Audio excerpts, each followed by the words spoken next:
দাও ঠেলা, জোরে দাও, আরো জোরে, আরো জোরে মাম্মা, ঠিক আছে, জোরে দিতে হবে, জোরে না দিলে যাইবো না। যে অবস্থা হয়েছে, বন্যা হয়ে গেছে পুরা, 2001 সালের বন্যা। এর লেগে তো কই আমি মাঝে মাঝে, আমার সোনার বাংলা, আমি তোমায় ভালোবাসি।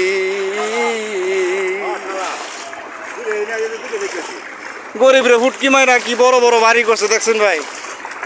হ্যাঁ 40 টাকা স্যার, 40 টাকা। 40 টাকা। রিক্সাওয়ালারা অনেক সুযোগ পাইছে না, খালি বইরা দিব কেমনে চিন্তা আছে। দে ঠেলা, জোরে দে, আরো জোরে দে, ঠেলা দিয়ে লয়ে দেখা জসিমউদ্দিন, ওই দেখ এই হ্যাগর বিল্ডিংটি ডুবে যেত, আরো ভালো হইলে বাবা পুরো ভিজা গেছে গা।